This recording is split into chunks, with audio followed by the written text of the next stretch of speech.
Back, so South Africa has dodged a downgrade. Global credit rating agency Standard & Poor's affirming our credit rating as investment grade this evening. And on the line we have S&P, that credit rating agency, Gardner Rusike. Gardner, good evening to you. This is a huge relief for us. Just give us a little bit of insight into the thinking behind keeping this status unchanged right now.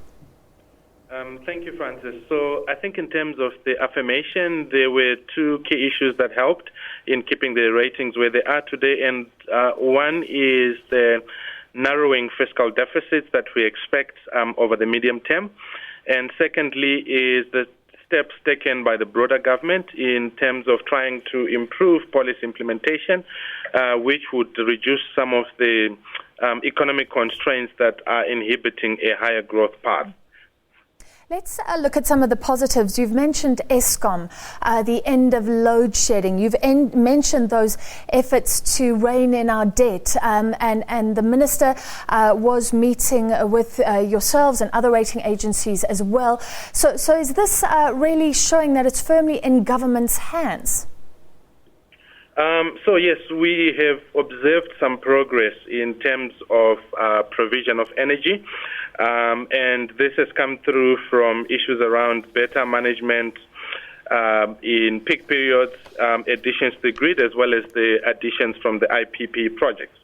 Right, so that is a positive which has helped, and the other part as well is that the faster pace of fiscal consolidation could also help the debt story, which would stabilize perhaps in the outer years. We think that debt will stabilize a year later than what Treasury is saying, but at least the path is on the right path. But we still have a number of concerns.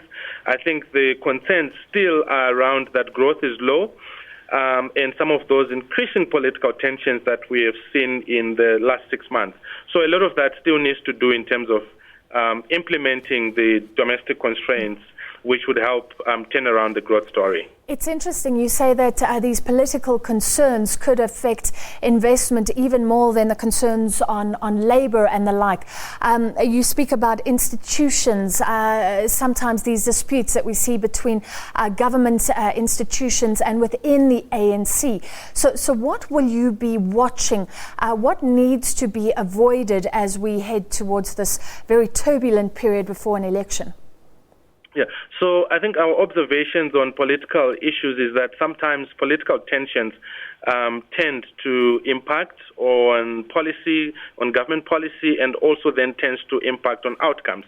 And I think from what we have seen that the political tensions increased in South Africa, particularly following the December 9 events, as well as the Constitutional Court judgments end of March. And that has provided at least some repricing of South African risk. We have seen the exchange rate movements and a number of things. So if these are kept in check, at least within the context that we know there will be elections in August, as well as changing in the ANC leadership towards December 2017. So if these are kept in check and also continue with the strong institutions that we say South Africa has, that continues with the broad policy issues, then that could help to stabilize the ratings. But any deterioration could then sidetrack in terms of the policy implementation and changing the growth story. Gardner, you also raise something about our relations between government and labour and our labour laws that are often said to be too inflexible. But you must know this is huge in South Africa. We have a labour federation aligned with government. This won't change in the next 6 months. Yes, so we have mentioned the labor reform and the issues around the mining legislations, and we've also made it quite clear that these two issues, we see the risks that the negotiations between the government, the business and the unions could be even longer, they could be protracted, and even the implementation itself could be difficult, right? But however, these challenges are not new actually, and so we believe that such successful conclusion should help improve confidence in investment. So it is important that these discussions are concluded and helps to provide the right investment environment and confidence to the private sector in order to improve investment. Gardner, overall, are we on the right path? If we continue to show commitment to bringing down debt, to keeping institutions stable, could South Africa avoid a downgrade again in December?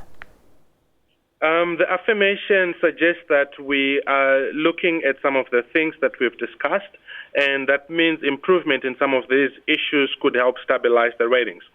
But a lot of that will depend in how we see GDP growth turning out in terms of the forecast that we have being much higher than the forecast we have, and that would help stabilize, as well as the fiscal position, sticking to the targets and maintaining the deficits, as well as maintaining borrowings consistent with the deficits, which would stabilize the debt situation.